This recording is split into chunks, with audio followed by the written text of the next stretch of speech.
ಕುಶಾಲನಗರದಲ್ಲಿ ಉಸ್ತುವಾರಿ ಸಚಿವ ನರೇಂದ್ರ ಸ್ವಾಮಿಗೆ ಅದ್ದೂರಿ ಸ್ವಾಗತ. ಹಾರಂಗಿ ಜಲಾಶಯ ವೀಕ್ಷಣೆ, ರೈತರಿಗೆ ನೀರು ಬಿಡುವ ಭರವಸೆ. ಕೊಡಗು ಜಿಲ್ಲೆಯ ಪರಿಶೀಲನಾ ಉಸ್ತುವಾರಿ ಸಚಿವರಾಗಿ ನೇಮಕಗೊಂಡಿರುವ ಪಿಎಂ ನರೇಂದ್ರ ಸ್ವಾಮಿ ಅವರಿಗೆ ಮಂಗಳವಾರ ಕುಶಾಲನಗರ ಹೆಬ್ಬಾಗಿಲು ಕೊಪ್ಪದಲ್ಲಿ ಅದ್ದೂರಿ ಸ್ವಾಗತ ಕೋರಲಾಯಿತು. ಮಡಿಕೇರಿ ಕ್ಷೇತ್ರದ ಶಾಸಕ ಡಾ ಮಂತರ್ ಗೌಡ ನೇತೃತ್ವದಲ್ಲಿ ಕಾರ್ಯಕರ್ತರು ಸಚಿವರನ್ನು ಬರಮಾಡಿಕೊಂಡರು.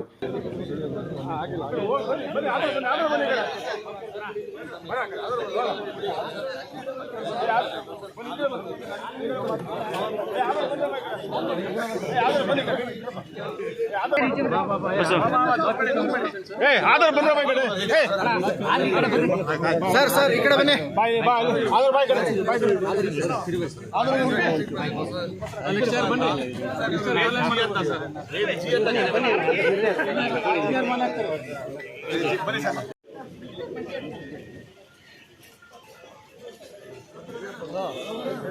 ಬಳಿಕ ಸಚಿವರು ಕಾವೇರಿ ಮಾತೆಗೆ ಪೂಜೆ ಸಲ್ಲಿಸಿ ಹಾರಂಗಿ ಜಲಾಶಯಕ್ಕೆ ಭೇಟಿ ನೀಡಿ ನೀರಿನ ಮಟ್ಟ ಹಾಗೂ ಒಳಹರಿವನ್ನು ವೀಕ್ಷಿಸಿದರು.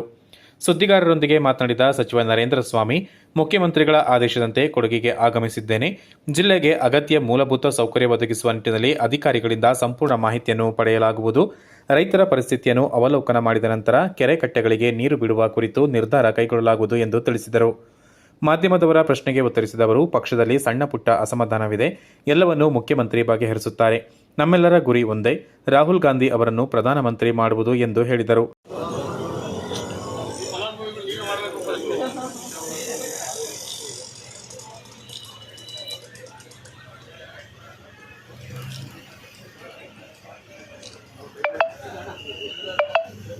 ಈ ಸಂದರ್ಭದಲ್ಲಿ ಕೊಡಗು ಜಿಲ್ಲಾ ಕಾಂಗ್ರೆಸ್ ಅಧ್ಯಕ್ಷ ಧರ್ಮಜ ಉತ್ತಪ್ಪ, ಬ್ಲಾಕ್ ಕಾಂಗ್ರೆಸ್ ಅಧ್ಯಕ್ಷ ವಿಪಿ ಶಶಿಧರ್, ಪುರಸಭೆ ಮಾಜಿ ಸದಸ್ಯ ವಿಎನ್ ಆನಂದ್ ಕುಮಾರ್, ಅಶ್ರಫ್, ಮಹದೇವ್, ಆದಂ ಸೇರಿದಂತೆ ಹಲವು ಕಾಂಗ್ರೆಸ್ ಮುಖಂಡರು ಮತ್ತು ಕಾರ್ಯಕರ್ತರು ಉಪಸ್ಥಿತರಿದ್ದರು.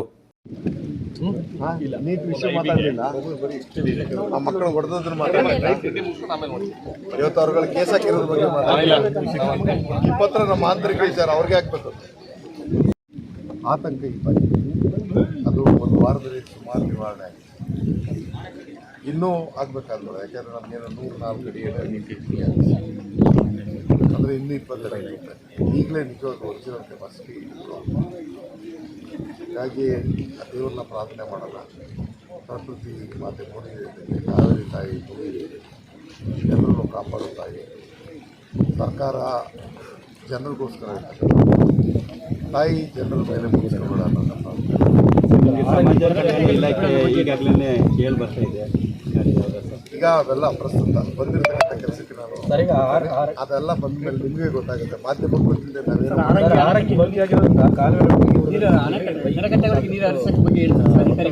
ಈಗ ಒಂದು ವಿಷಯಕ್ಕೆ ಸಂಬಂಧಪಟ್ಟಂತೆ ಒಂದು ವ್ಯಾಖ್ಯಾನ ಇದೆ. ವಿಸ್ತೃತವಾದಂಥ ವಿಚಾರದಲ್ಲಿ ಇವತ್ತು ಕೆಳಭಾಗದ ಸರ್ವ ಜನರಿಗೂ ಕೂಡ ಮತ್ತು ಅಂತಾರಾಜ್ಯದಲ್ಲೂ ಇರ್ತಕ್ಕಂಥ ಸಮಸ್ಯೆಗಳನ್ನ ಬಗೆಹರಿಸ್ಕೊಳ್ತಕ್ಕಂಥ ಜಾಗದಲ್ಲಿ ಹಾರಂಗಿನೂ ಕೂಡ ಒಂದೇ.